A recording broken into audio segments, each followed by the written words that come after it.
Gareth Reynolds, thanks for doing the podcast. Hello, Latif. How are you? I've been good, all things considering, trying to do the best I can during the pandemic, Yeah. If it's a Zoom show, it's a Zoom show. If it's a podcast, it's a podcast. How are you became such a more complicated question now. People now are like, it's okay. It's okay. You used to just be like, I'm good. How are you? Now you're like, I get by. I do a lot of vision boards. Right. Yeah, small talk. What is small talk has totally changed. It's basically the new small talk is, are you moving to Austin? Yeah, right. Yes. Yeah. Or asking someone what they did with their day is like, or if someone asks you what you did with your day, it's now like, I'm like, you don't ask me that. It's like, because the things that are, I'm like, I cleaned the litter. There lots happened. Yeah, litter. So cat guy. Cat guy. Yep. Nice. So we'll start off the podcast with the most controversial question, which I already kind of know the answer. Cats versus dogs. Wow, this is hard hitting. I know. This is don't bury the lead. I know, right? I prefer cat energy. I do too. like the self-sustainability of the cat. I feel like the cat is like happy to be friends, but is not there dependent on you all day. It's just less overhead. Totally. I did a show at the Ice House. It was like a benefit for dogs. And Josh Adam Myers, right? Yeah, he's a big dog guy. Yeah. And so he's going on before me, and he's got this great bit, and it ends with, and humans don't deserve dogs because dogs are the best. Like, humans deserve cats. And all the dog people in the audience are like, rah, yeah. And they're on their feet clapping. And then they go, and next up, Latif. Yeah. Yeah. You're like, did you have cat stuff? No, I didn't, luckily. But it was like I had to follow like the biggest, huge applause of fuck cats. And so you just gotta come out there and be like, not a fan of dogs. Not a big fan of dogs. Yeah. Not a dog guy. Totally. I do love cats, so I like the independence. I'm with you. Yeah. 100%. But one of the reasons I wanted to have you on is that we talk a lot about show business and the things we do, and you've had one of the most successful podcasts for the last several years, I believe since 2014, right? Yeah, we started I think in 2014, yeah. And yeah, it did well early. Yeah. And what was it like when did you reach a tipping point where you had to build a team to help you? Are you guys still kind of self-sufficient? Do you have editors? How do you put it all together? We're pretty self-sufficient. I mean, Dave handles a lot of the, logistical stuff, but it is at the point now where, we don't book our travel, or we don't really book our shows anymore. I mean, all that's done, but for the most part, I mean, we don't really do too much. I think we're going to probably get a social media person soon. But we really don't do much. I mean, that's why, when people ask me, what did you do? There wasn't even too much necessarily that was done. I mean, immediately, Dave was setting up social media accounts, but he was kind of responding to the fact that people liked it. So it was easy to know to do that, Yeah, when you have that momentum, it's easy to just tack on an extra thing. We should have an account here. We should have an account there. Yeah. And also timing, it sounds like, 2014 was still fairly early in the podcast game relative to where it is now. Yeah, it was. I mean, it grows every year, obviously. So, they were a thing. I mean, I'd been doing another podcast for probably maybe 2-ish years or so when I met Dave, and when we started doing the Dollop. I'd met him before that. But yeah, I mean, there were big shows out there already, but it definitely felt like around the time when you were kind of going, okay, there is definitely something here. It's like when you join a social media thing, you're like, okay, this is legit. It definitely had started to feel like podcasts had become their own thing, and we're just growing and growing, and, continue to for so many reasons. Yeah, and it's become one of the key slashes or business models that helps you in all the other arts, because it helps your touring, it helps your fan base, it helps your income. It's such if it's done right, it's such a powerful force that can really help you grow in other areas. Yeah, I mean, as far as like my stand up had gone, I'd been doing stand up for longer than I've been doing podcasts, and I would watch people who would get credits and then would get better spots, and or even start headlining or whatever it was, and I was always kind of like, oh, god damn it, it should be based on your ability, it should be based. And then when the Dollop happened, it helped my stand up tremendously, and I was like, well, I'll take it, I will take it, I will. This is based on nothing more than the podcast, but it does, I mean, it is, I mean, there are so many benefits to it, but among them, yeah, exactly, is that it is just, if you have that audience, you're connecting your audience to other things you're doing if they're interested, and if they are, it's just, one hand washes the other, really. Yeah, because you become the draw, and once you're a draw, then irrespect like you have to be funny, but if you're funny and you have a draw, you're like, let's go. Like people want you on their shows because it is a business. Like we got to put butts in seats. You got to draw people to come see you. So when you're both, it's just like a killer combo. Yeah, I mean, it's obviously up to, it is an opinion based business in many ways, but True. yeah, that does matter. And like I said, I mean, I definitely for years really was saying to people who, my managers at the time, going like, hey, I have like 30 minutes and it's really good, and what should I do? And they would just, there was really nothing, there was no advice. I mean, the advice was basically, and I'm not even saying it's wrong advice, but the advice was basically just keep going and hang in there, Yeah, right. And I was sort of, I hated the advice because I was like, well, shit, I mean, do something. But at the end of the day, while I would have loved the leg up, it did kind of organically happen by getting the Dollop, and yeah, and then just being able to capitalize on that with stand up at the same time in conjunction with it. Yeah, do something is the new waiting. Like you used to have to wait for like a door to open or like let's try again in a few months. And then it became what are you doing or what have you been doing in those few months to get yourself an audience, to get yourself the thing you want. Oh yeah, when I first moved to LA, I mean, I remember trying to chip away at the business with sketch shows and, performing just in venues. And it wasn't until a friend of mine and I had made a video that, got lots of views that we were like, oh shit, and started to go, okay, this is the impact. Like it's like if you bomb a show, you beat yourself up. But you put a video online and it does well, and you're not like, that's amazing. You're like, oh, that did pretty well. But it's the difference between 100,000 people to 300 people. Yeah.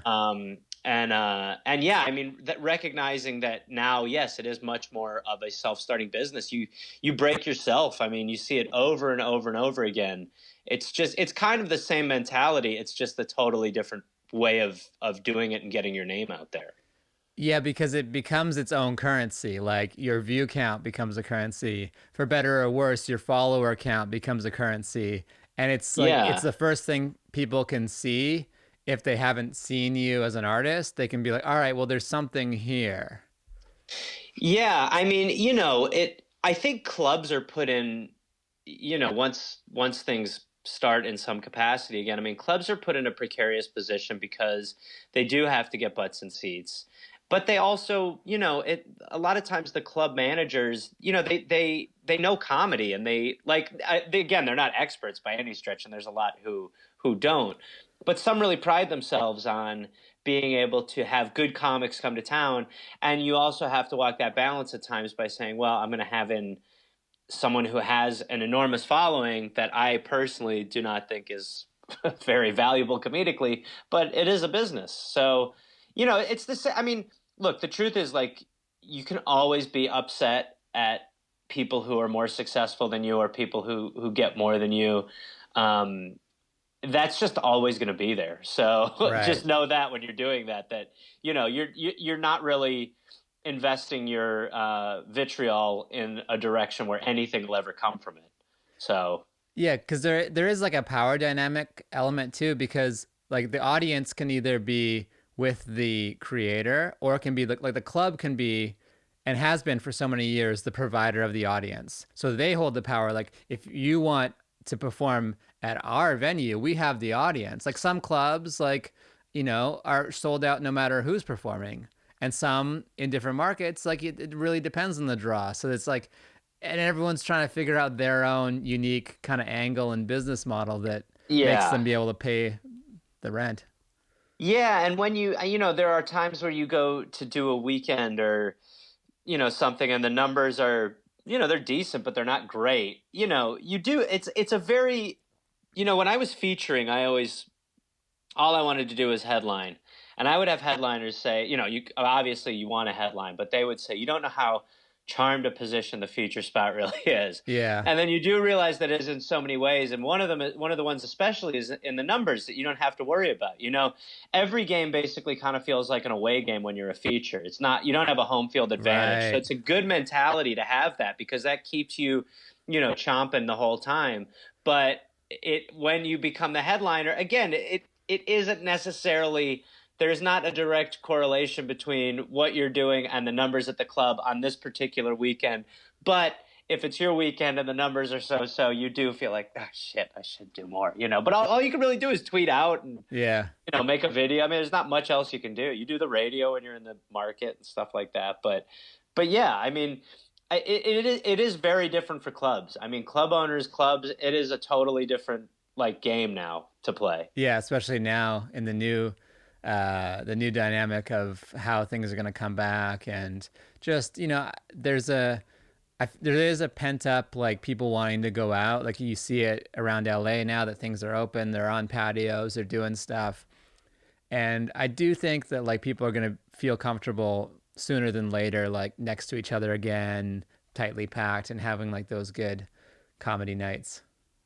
Yeah, I mean, look, I am in the camp of, I want that to return as soon as humanly possible, but also, I just hurt my hamstring, and I kept trying, like the second that it would feel good for 2 days, I'd be like, all right, I can do something on it. Yeah. You cost yourself more time. I cost myself probably another 5 extra weeks of just having to sit by and not do shit by trying to come back too early.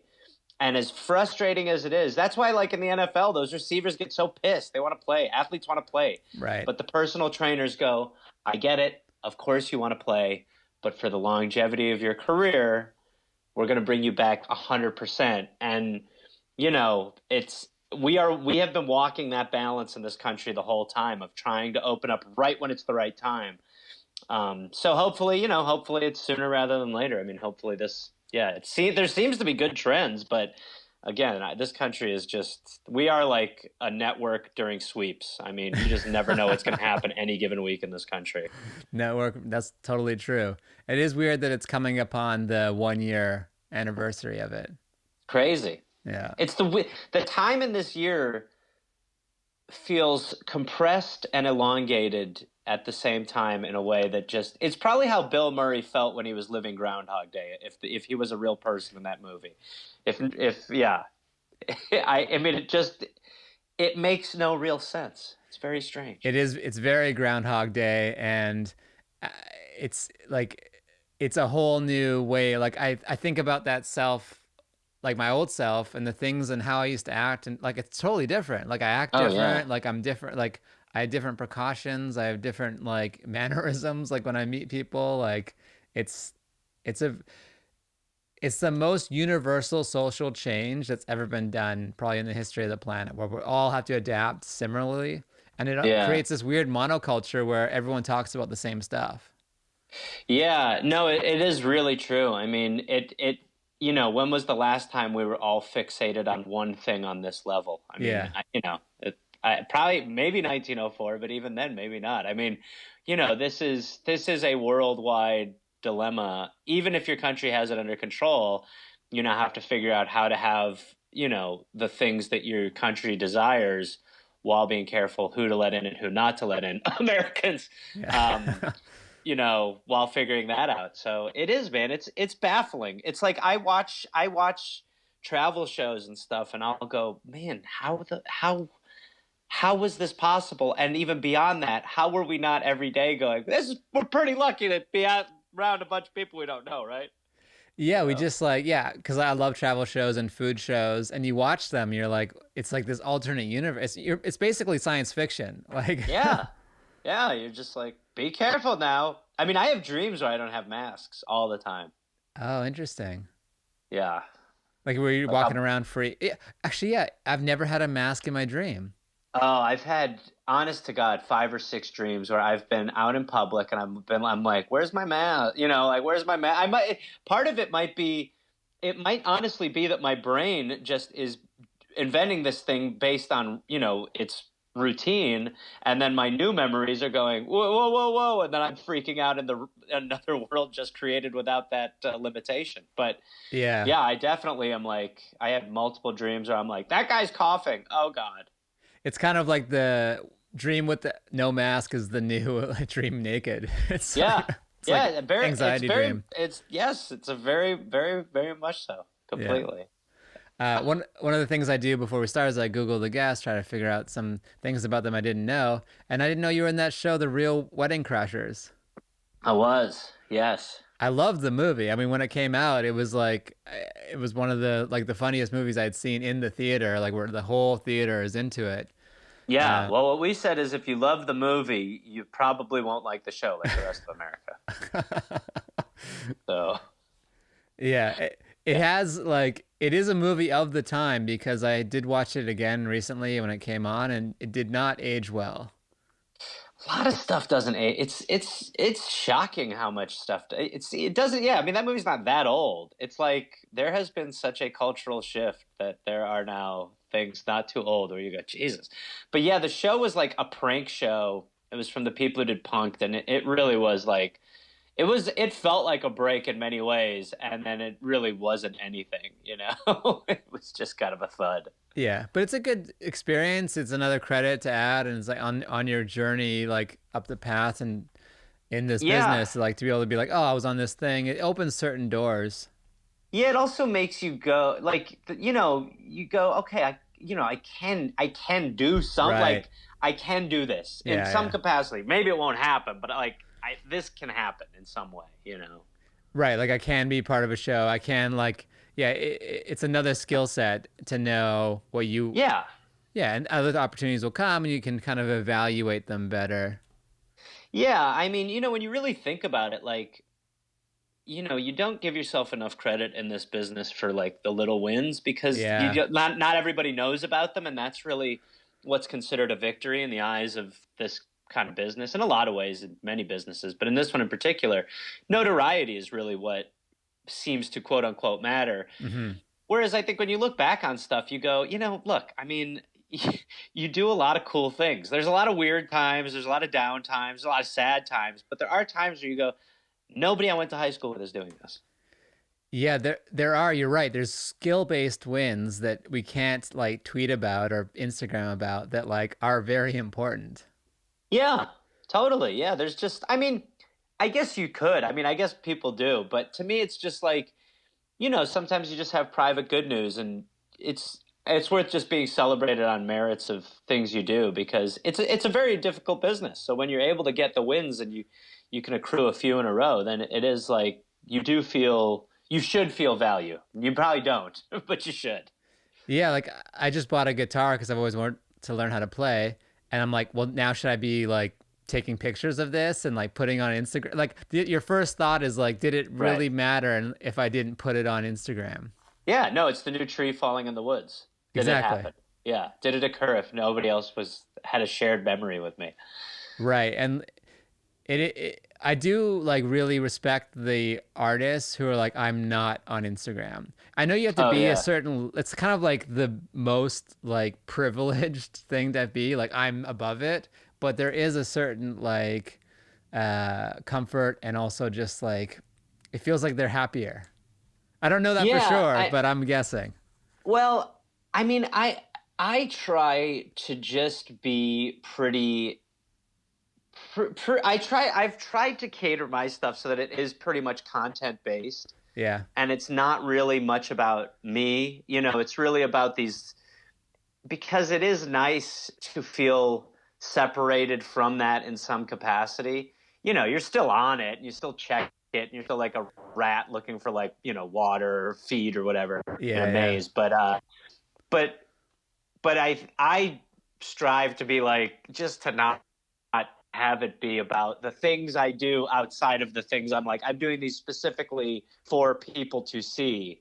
To me it seems like a lot of headache sometimes to actually, run, uh to share so much with people. It seems exhausting. Yeah, and there's a lot. It's like a lot of internal pressure that might not even really exist. It's like you feel a pressure to post, a pressure to Oh do this yeah. stuff, but like no one else is really pressuring you. It's all No, internal. I think very much so. Yeah. Well, it's the same thing that like the power that a comment can actually have on someone. It Yeah, is it's important to remember that these thoughts have always been in people's heads and these attitudes have always been in people's heads. There just wasn't always a platform to let you know about it. And so yeah, I mean, I tell people who I know who are public or trying to be more public or whatever, when they, the idea of weighing any of this with too much value is just, it's a fool's errand. It's like and you're setting yourself up to be upset, and you're already going to be able to by being involved in this. You're going to be upset for a plethora of reasons that have value or don't have value, but the last one is like strangers' opinions and that shit. You just kind of have to like, it is what it is. You let stuff out there, and if people are into it, they are, and if they aren't, they aren't. But the minutia of specific thoughts about you, I mean, yeah, people are there to attack sometimes, and I've read stuff where I've gone, oh my god, ow, owie, yeah, owie, ouch. Um, but it's a mixed bag, man. It is the new way, so you have to just kind of find a new way to navigate the shit. yeah. Because it's written down. Like I had someone comment on the podcast, like, oh, like the music is too loud. Like one person said that, and I turned it down. But if Yeah. like someone I know said it, I'd be like, oh, you're crazy. What are you talking about? Yeah, and you're probably a bunch of people there are probably like, the music's fine, Yeah, yeah, yeah. but they're not going to comment that the intro music. It's the complaint that gets addressed. Yeah, and the fact that like the other metric that's so important is engagement. So you're like, well, should I respond to them? And like, Fuck you, Chad 76. Yeah, yeah, it's totally fine. I'm turning it up. Suck it. yeah, Yeah. yeah. I see. I can't. I mean, I can handle that a little bit, but not really. Like I see. Again, it just seems tiring to respond to every comment with like, "That's great, awesome." I mean, it makes everyone feel seen, but it's like, yeah, I guess at what point are you like, what are you doing? It's tiring, but it works. Like I had a Yeah. like there was a recent thing they did on Comedy Central where they had like a bunch of stand-ups do 10 or 15 or something. And a friend of mine was one of them, and he made sure to comment on every single one, every single post. And like his video had like multiples of the views of the other ones, like Oh five, wow. 6, 7x below, above the one below it. He like had over 1 million, and the closest one to him was something like 200,000.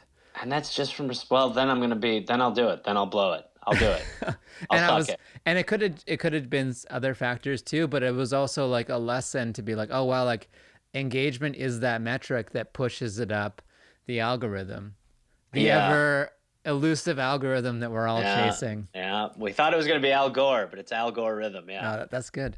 Yeah.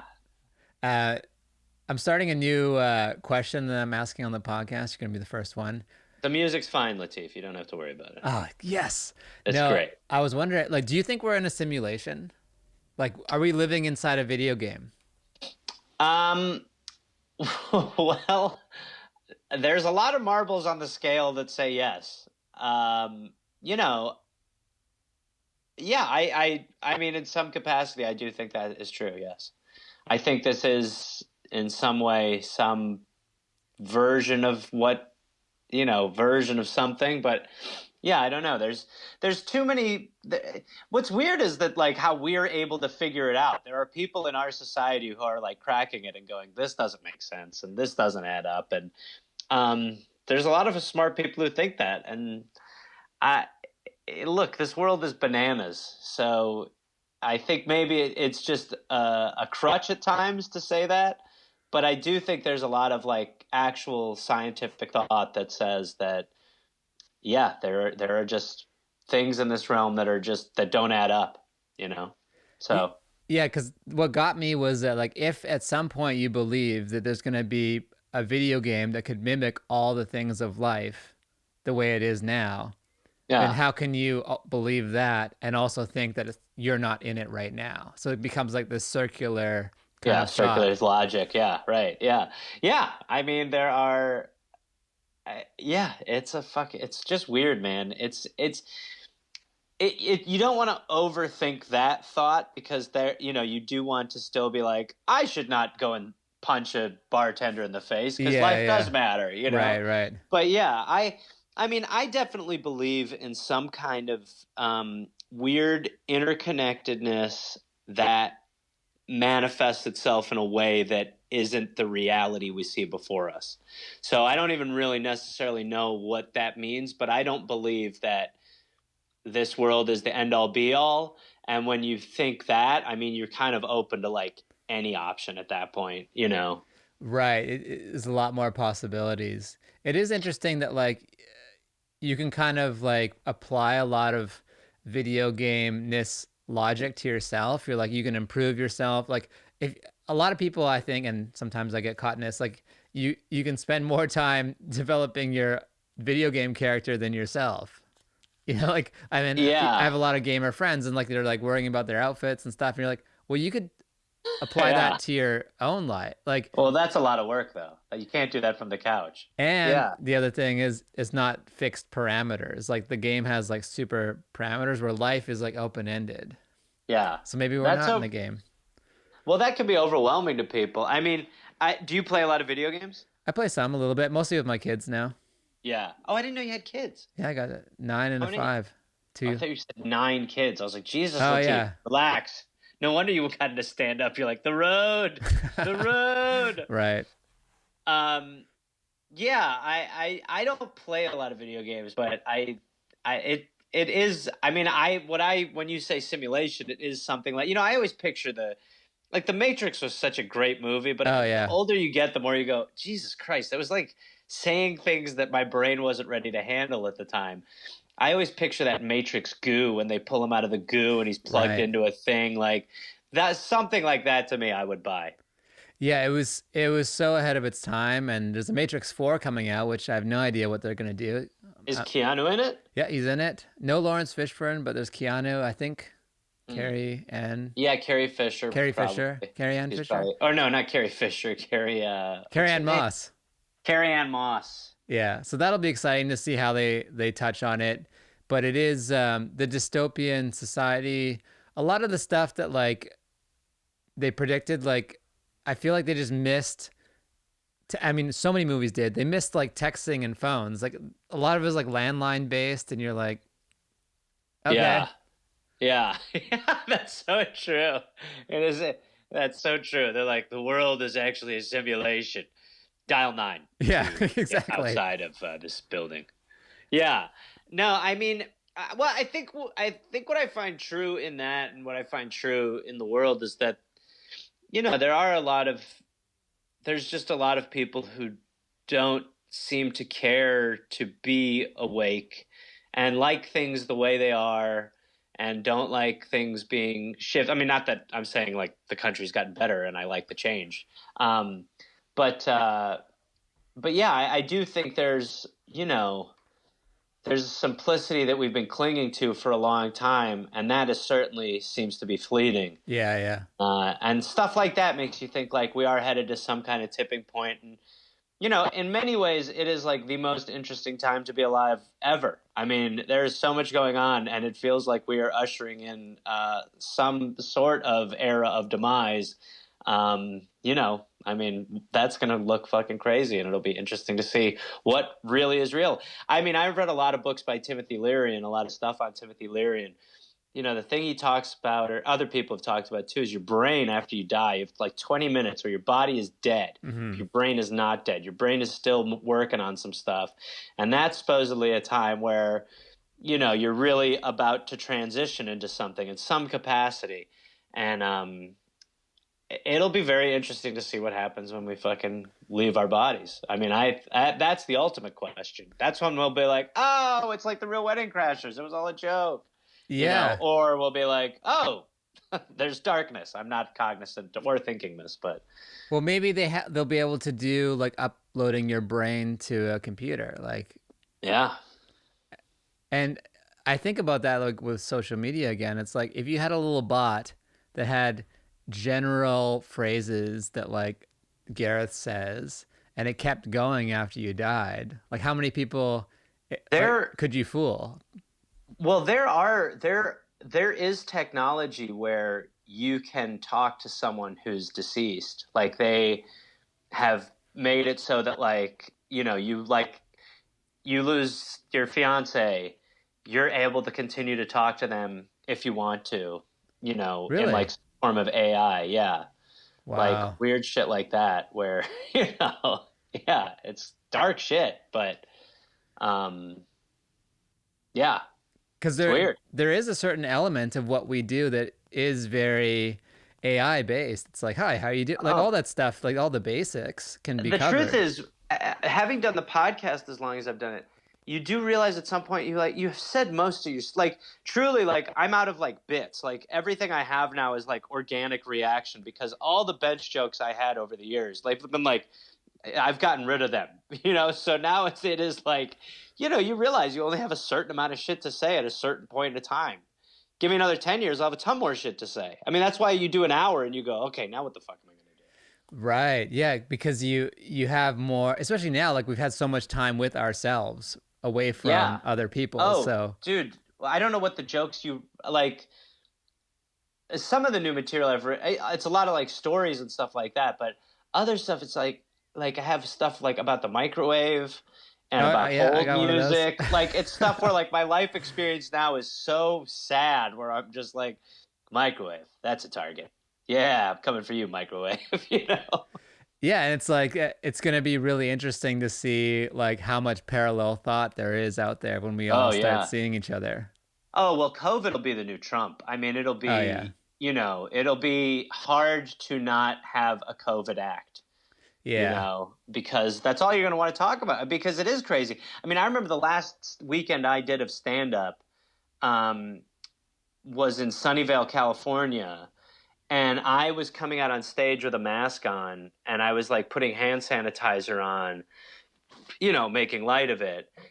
And as I was getting close to posting it, because I was like, this will be funny, and of the time, I saw like multiple other comedians basically the same thing, like basically doing a come out on stage with mask joke or some Yeah. hand sanitizer. So I was like, oh yeah, I mean, it is. You just learn quickly. Oh, okay, well that's like that's a third rail because everyone's using it, but it Yeah. is. I mean, it's all you want. It is. It's like Trump. I mean, when Trump got elected, it was like that was all I wanted to talk about. It's all I could think about. Everything was kind of about that in some way. But you have to go. No, no, no.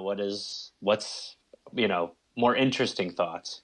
Yeah. I mean, other than addressing COVID, like you really got to have like a super hot take on it or like Yeah, and you can have a joke or two. I mean, yeah. it's just, but it is like if you think about sitting down to write stuff. I mean, everything has that skew. That's why my friend shot an episode of Curb Your Enthusiasm during this time, and she said that they weren't doing masks or like on set they were, like Yeah, behind the yeah. camera, but in the world of the show there was no nod to COVID in any way probably because it's going to come out later, but also because it's like, we're sick of living in it, take us Yeah. away from it versus remind us of it. Yeah, I mean like you couldn't if you're shooting something now assuming that COVID's on its way out, like you couldn't be more late and you couldn't be more stale by Yeah. making that the premise. Oh yeah. And I'm sure a lot of the stuff that they picked up when this first started, now they're probably going, people that networks that bought, they're probably going, this is, okay, we were trying, but a workplace COVID comedy, through Zoom makes less sense than it did a year ago to us. Yeah, we lived it. We don't need it's too close. Yeah. It's Yes. kind of like Yeah. it's like doing World War II movie in like 1946. You're like, can Yeah. we We wait a skewered it. year? Exactly. Yeah. Yeah. 10 to 15 years from now, there's going to be all these different movies about it and Yeah. And all our new strains of SARS that we'll be getting. right. Yeah, like I feel like we're probably going to get a vaccine every year for the rest of our lives. I look at it like an iTunes update. Yeah. Just Exactly. just check the I agree box and Right. go Do you back want to Oh, music social. if you could take, do you want to update while you're sleeping? That would be. Yeah, They for sure. they just come over. Yeah. Do you want to try in an hour? Try tomorrow or overnight? Yeah. Ah, my arm's sore. Oh, they did come. Yeah, it's the new tooth fairy. Yeah, that's actually. I could see that happening in like a dystopian Yeah. version where they just Oh bust into yeah. your house and tie you down and give it to you. Yeah. I mean, I'm with it.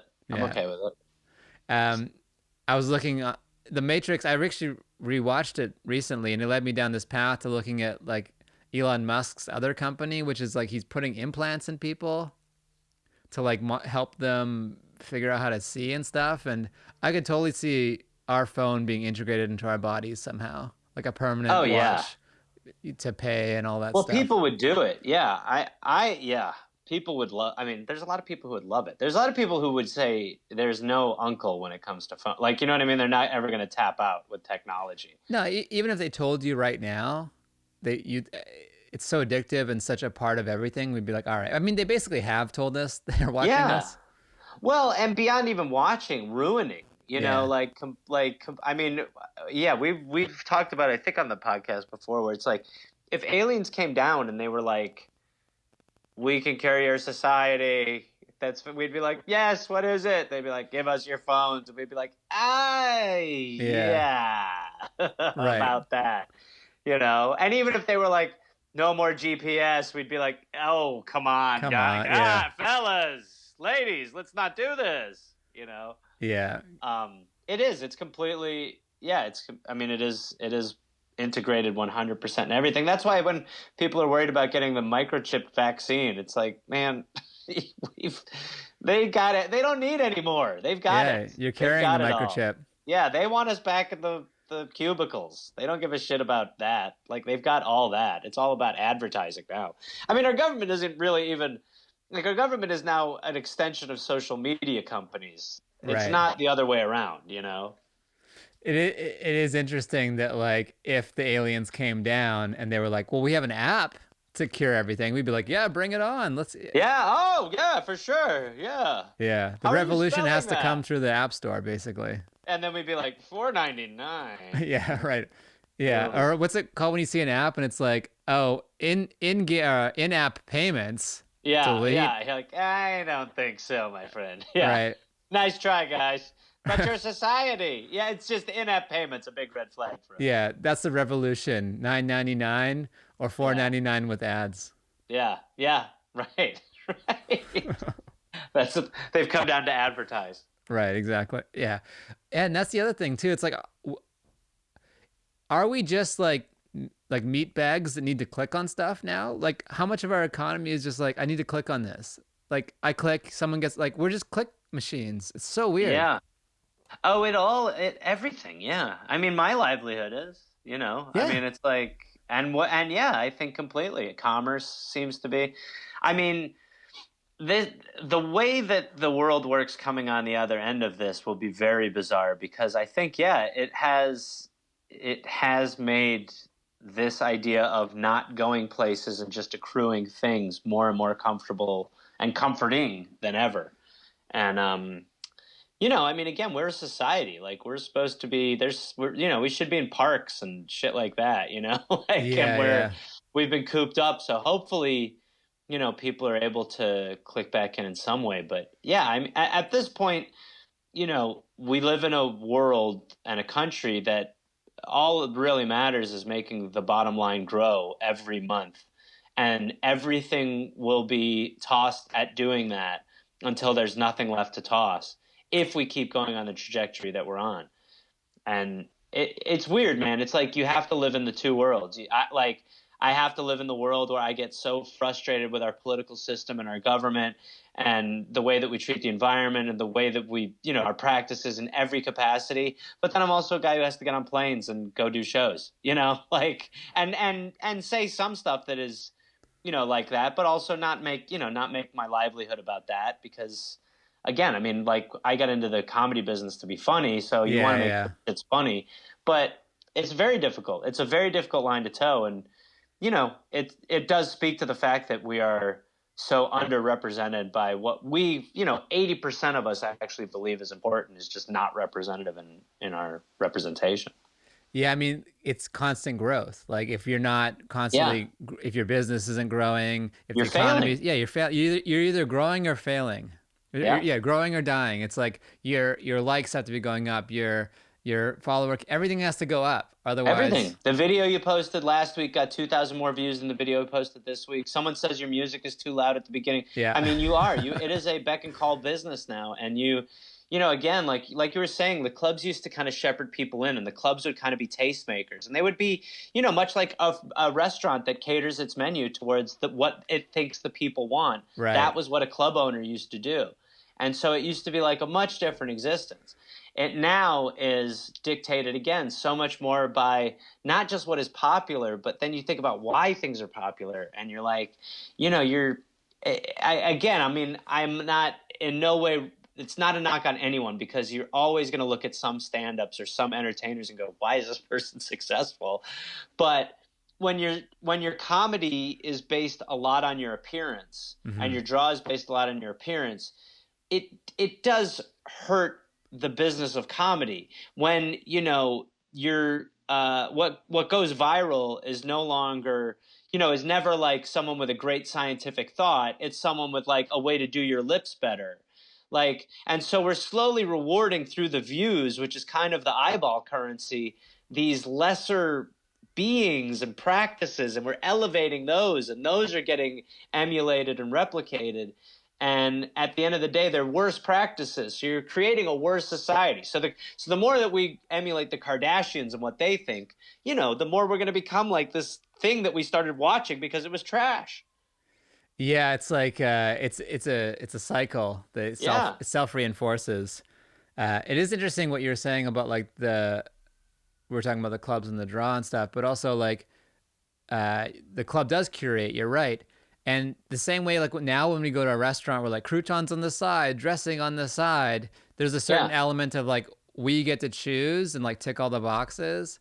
And in comedy, it's like there's these moments that happen where people are like, well, I want to go in this place where I approve all the comedians, or like I'm okay with all, and like that's just not how it is. It's a curated experience, so you might not agree with everything that's yeah. said. And I feel like the culture has gotten so like I get to choose how I feel, who I interact with, how my Google searches are coming, and it's not good for society. Like we need to be exposed to things we don't like.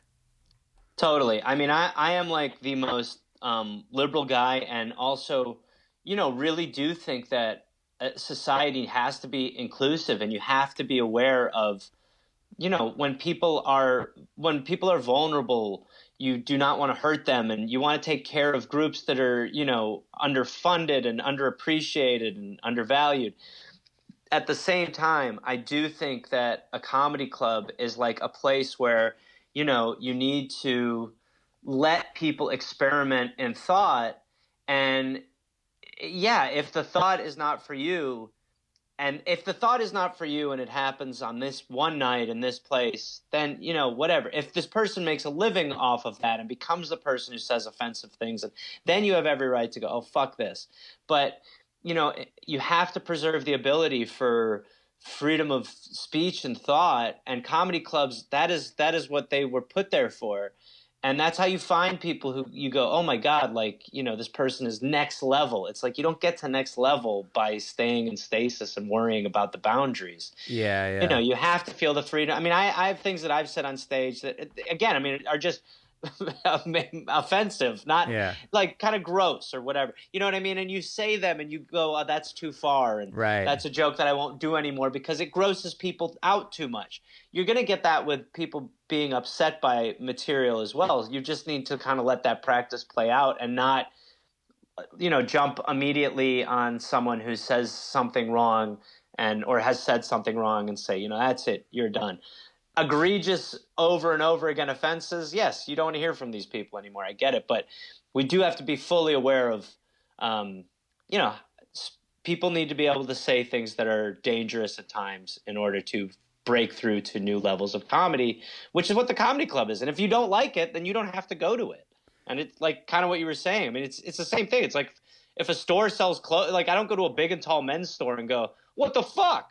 Wear the Yeah, pants for yeah. me, That's a you good know? example. Yeah. Yeah, it's like, I know I'm not going to go there. It's not for me, There you go. Let it exist. Good luck to it. Yeah.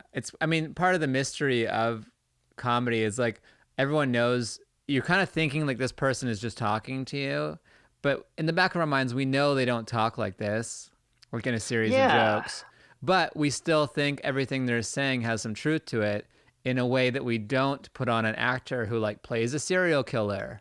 We Yeah. can be like, all right, they're a good person outside of when the camera says cut. But with comedy, since it's kind of intertwined, it feels like the audience has a harder time extracting the thought from the person. Yeah, totally. And I mean, again, it's like, you know, the idea is to beat dog shit thoughts and dog shit language with better thoughts and better Right. language. It's not to eliminate them because, the idea now that there might be a right wing kind of Twitter or social media platform starting in some way, I think is obviously like we are going through these steps and we are sort of seeing where it goes. Now, I think of that and I go, well, that seems like a really dangerous thing because then we are basically saying there are two worlds. Yeah. We live in two separate worlds, we live in two separate echo chambers, and hopefully our paths don't cross because we believe totally different shit. Yeah. I mean, that's the problem with media companies controlling who can be on and who can be off. Yeah, right, totally. Yeah, it's the same. I mean, it is. It's the same sort of. It's like. Have you ever watched? Do you know about a lot about the Smothers Brothers? Like Yeah. they fought CBS against censorship so hard, and their show was really nothing too crazy. Yeah. But you do have to stand up to censorship just at times because, that's how you get like a country that kind of looks like now, where you're not sure what to do, like it's not freedom of speech anymore. And again, I'm not saying like it is nice to not have Trump on Twitter, don't get me wrong, but I think that'll probably come back and that'll probably, he'll still be able to communicate to his people, trying to, like when the Democrats impeach Trump, trying to get Trump out of politics forever. It's like, beat him with policy, have great policy. You have three chambers of government, you have two chambers of government in the presidency. Get, get pass checks, give a UBI. You won't hear from him again. Right. It's like trying to beat Tom Brady through Twitter instead of on the field. Yeah. Yes. Yes. And he beat my team. So it's a very apt comparison. With the Smothers Brothers, like they were on like an enemies list. Like they were like, Oh, yeah. I forgot who I think it might have been, wasn't, I mean, I want to say Nixon, but I'm not sure. Yeah, I think it was Nixon. I mean, Nixon was on a huge campaign of this. He had a hit list of artists or, people that culturally relevant people. Yeah. And yeah, John Lennon, Smothers Brothers, people like that, The thought was exactly what we're going through now, except on, is the other side sort of saying, silence these free thinkers, otherwise everyone will think free. And at the end of the day, it goes, man, you're just helping spread their message in some way. Yeah. And it is like with the media networks in the olden days, they were beholden to advertising because it's like, Yeah. oh, they're not going to sell soap because it's anti whatever. And now I wonder how it feels like the media conglomerates silence people irrespective of the business behind it, but for like political reasons. Yeah, they are very much testing the waters right now to see how much censorship they can get away with. When YouTube demonetizes someone, or takes away their channel entirely, again, it's like that practice. It's like how the U.S. just dropped nuclear bombs. It's like those are big steps, and you can't take them back. And you're going to silence the right, but you're also going to start to silence the left. And the ideal lane for this country is the center middle. They want that, but it's a very far right country, so the center middle is not like the center middle. And they have started, they take away people's livelihoods so simply. People who make livings on YouTube's by expressing their freedom of speech, political thought, and because they're media companies or because they're owned by Google, they are able to go, no, you're done. Or Amazon can change the search results on products, and fucking make or break companies. There's too much power held in some of those institutions, and yeah, at the end of the day, I mean, the thoughts aren't going anywhere. The thoughts are still there. Maybe they're not getting amplified right now, but that's temporary, I think. And I could be wrong, but I believe like these biggest companies like Facebook, Google, etc., they're not even categorized as media companies. So like CBS and like all the other media companies, newspapers are regulated like media companies, but the tech companies, Oh yeah, even though they're the biggest media conglomerates now, they're outside of it. they're. I mean, if this country was still doing what it sort of said it had to do after the Great Depression, Facebook would have competition. There would be, they would not be. I mean, they are. Facebook is, it's dumb as it's. I mean, it sounds so dumb to say Facebook is so powerful because it's Facebook. It's like a dumb place to go look at shit. But that is where most people in the world get their information. Yeah. And I mean, I don't know if you've been on Facebook's information, Not so much. lately, but it's just not great. It's just not like, it's just a lot of bullshit. So I don't even like the user interface. I go on it for like 2 seconds, like what the hell's going on? It looks like yeah. like a landing page from AOL from the '90s. Now it's like it's just a mess. Oh, I know, but people, I have not had a personal Facebook page for probably like through 2 or 3 years, and I mean, yeah, I do not miss it in any capacity. It's kind of like Tim Ferriss, a podcaster, said this, and I totally think he's right on the money, which is you have to have email. Like email is the last social media, so to speak, where they can't take it away from you. Yeah, Like it's one to one. They can't de-algorithm you. They can't change you. They can't de-platform you. So like always while you're building your audience, like collect those emails and like use yeah, that as part of your promotion. yeah. Yeah, it's very smart. I mean, I always lag on the smart things. My brain has always just gravitated towards the entertainment aspect of it. And you see people who have both, or maybe are more savvy at the technological side of things, and they get further ahead. You go, God damn it! I mean, I was conditioned to be around probably in like the 40s or 50s. Like I just have a joke brain, like a monkey joke brain. As far as like you need to do your taxes and stuff, I'm like, I don't know how to handle this problem you put every year you do this. Yeah. Give me a suit and a smoke, and I'm gonna go on stage. You show me the room, I can pitch jokes at the whatever you need all day. Yeah, Yeah. exactly. What's one investment you made in your career that really paid off? You're like, I'm gonna pour some time and energy into it, and this is gonna be the thing that launches me.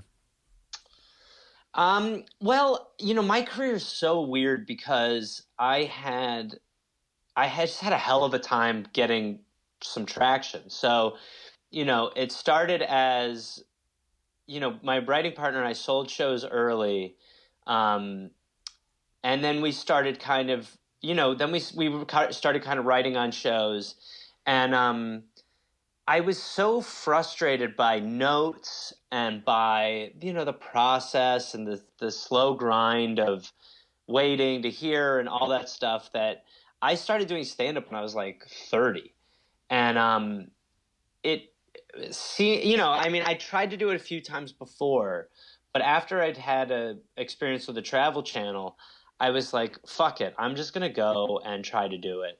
And really did start to invest in doing that. And it was I again, if I wasn't doing stand up in my career now, it would be fine for sure. But the ability to go give unfiltered thoughts and craft your own little thing that you're privately writing, like your own little nut that you're hiding in your fucking tree all winter. Yeah. And you're just kind of crafting slowly and making proper, has become one of the things that like matters so much to me and really helps me, like when I feel frustrated by writing or by working on like a show or something, it is a way to just go, I can actually hear laughter immediately. assuming you're doing it right, you can get Right. feedback Yeah. from people, from strangers, and feel no network notes or no one else's ideas, just your ideas on their own merits, living or dying. And so a stand up, but the point being that you're never too old to try to do something. I mean, I know multiple people who have gotten into things that they would have, that their better judgment told them not to because they were in their 30s. And it's like, it's always good to sharpen another claw. And yeah, it's that for me, that was stand up. Yeah, I mean, I'm the same way. I started in my 30s, Yeah. and and in many ways, stand up is like it's the email of all the arts. They can't take it away from you. Like you Yep. always have it. It's immediate and it's there, and it's a direct dialogue with your fans. Yep. It unfiltered dialogue is just as valuable as it gets. And I mean, I went to college for theater, and theater was 3 months of rehearsal, and then you did these 10 shows, and 10 shows are very enjoyable. But it's 3 months of rehearsal. You're like, oh Jesus Christ, it's brutal and no feedback at all. That first time you get feedback, oh right, this is good. Yeah, yeah. But stand up, it is, it's, you get it. You're allowed to enjoy that, comedy heroin to the main vein right away. Isn't the theater romantic though? Like, isn't there something about it that just seems so? It's like that vestige of the old school, and it's like you do it and it's gone forever. It's never captured. It is, yeah. But I mean, in a way, stand-up's like that too. Yeah. I mean, I like the thing that I love about stand-up is that you can just go off script and you can call out the emotion in the Right. room. If you're in the middle of a play and it sucks, you can't like look to someone in the front and go, "We rehearsed for this, huh?" You Yeah. can't like lighten the room a little bit, Yeah. But stand up, you are the conductor of emotion. So if you bomb, you can say, "Yeah, the crowd sucked" or whatever. But the truth is, you can always get a little bit of milk out of something. And so your job is to, and you have mixed results. I mean, everybody has nights where they go, "Yeah, I didn't have the right tools in the right order tonight to make this right." But your job is to always get back up and do it again. And that is something that is pretty much unique to stand up. That's so true. And you put your finger on something I've always felt, which is like if I've seen a musical or a play, it feels like it's on autopilot. And you just can Oh kind of, yeah. and it is on autopilot. I have trouble separating theater acting from reality. Like the idea, I'm like, this person said this 1,000 times. I could get up on stage and knock that book out of his hand and ruin the show. Like Yeah. there is this Maybe you proper did it. primness. Yeah, yeah, of course, I want to. Yeah. But there is this like sort of precision to it that can be in stand up, but also again, I mean, if your joke bombs, watching someone work around that to me is almost more interesting than their written material at times. Yeah. It's much more present. Yeah, and impressive. It can be, to take people from not enjoying what you're saying to enjoying what you're saying, pretty hard. Yeah. Because it's like they have to listen to you, they have to pay attention, they have to want to Yeah. care. Yes. You're kind of like the ultimate entertainment salesman. You got to sell them on yourself, like in Yeah. 30 seconds or less. Yeah. And then when you don't, you feel it. Then when Yeah. you do, you're like, fuck, yes, Yeah. Okay. Fine. Don't buy the vacuum. We get it. Yeah. Right. Yeah. Yeah. I do a lot of vacuum stand up too. It's hard to travel with all that vacuum merch. Right. Right. It's just vacuums and microwaves. You're like, oh. Yep. Yeah. Yeah. My thoughts from COVID. Right. General Electric, brought to you by Gareth. Yeah. Matter of time. What's the inverse of that question? Like something you're like, I'm going to pour this time and energy into this one thing, and you just discovered through learning about yourself that it wasn't for you. Well, I mean, I think when you write and develop things to pitch and try to sell, like of your own brand, TV things or whatever it is, it takes a lot of time and invest. I mean, you work a lot for free. I mean, you Yeah. do a lot of free work and you do a lot of kind of ruminating on things, and really trying to craft something, and it really is for free. And so there have been multiple things over the years where, my writing partner and I have really put a lot of time and effort into something, a script or an idea, and yeah, have just gotten close and not. I mean, without getting too specific, we just worked on a reboot for probably about 2 years that, like, would seem like a no-brainer, while all these other shows are getting rebooted. And yeah, I mean, it took a lot of work and a lot of crafting. We wrote a couple different scripts. We were at a couple different places, and it was just a tremendous amount of time and investment. And then it was as our time with it was kind of, closing, we were sort of sitting there going, it is shocking that this is not going further. And it's hard. I mean, you do take it on the chin, and it's hard to think about. But again, I mean, it does speak to one of the things that I really do think about with Los Angeles, or the entertainment business, which is, you just have to keep fighting. You just have to keep finding new angles, and the losses hurt, but, let them lead to wins. And when they don't get too down. It's just a matter of continually trying to pick yourself up and do it again. And, I've done it so many times in my career, and it always sucks, but, it is part of it. I mean, it's part and parcel, And those ideas never die. You could be like in a meeting about something else, and they're like, "What else you got?" And you're like, "How about this reboot?" And you're like, "We love it." No, or the people like you from your reboot pitch, and they see you 2 years later pitching something. Like, oh, well, we really like this. We believe in this. You never know how it'll work out like that. That is why, like what I was saying earlier, when I said to my managers, who I fired shortly thereafter, that. What should I do? And they go, keep going out there. They weren't wrong. Right. I mean, the general idea is keep throwing as much shit at the wall as you can, and some of it will stick. Yeah, because a meeting is still, even if they don't buy what you're selling, it's still the building of a relationship that you can sell to later. And your own personal practice, your own personal practice at getting better at that and going, I didn't like doing that. And, I bring a stand-up mentality to so many other things that I do, where it is all about refinement, and it's about acknowledging personal, times when you're falling short, and things that aren't working, and jokes that don't work, and premises that you're in love with that no one else is, and just going, fuck it. Yeah, make it good. Iterate. Don't make it. Don't win the argument with yourself that you're right.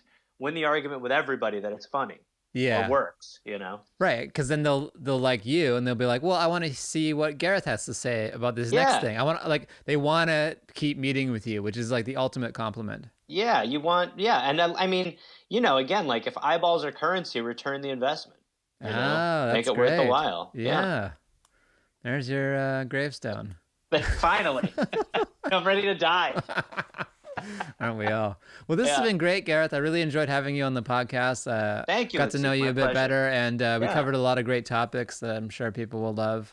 Obviously, we know about your amazing podcast, The Dollop. Tell us your socials and where people can find you. You can find me at Reynolds Gareth on all social media. I do shows Thursday evening from my apartment called Gareth's, which is improvised stand-up. If you want information on that, find me on social media. The Dollop has a live virtual show March 18th, and I have a live stand-up virtual show March 25th, and you can go to Twitter, and I'll post about all those, and you can see all that shit. Find them, go to the shows. It's a great podcast. I listen to it. And thanks a lot, and I hope to see you soon in the flesh.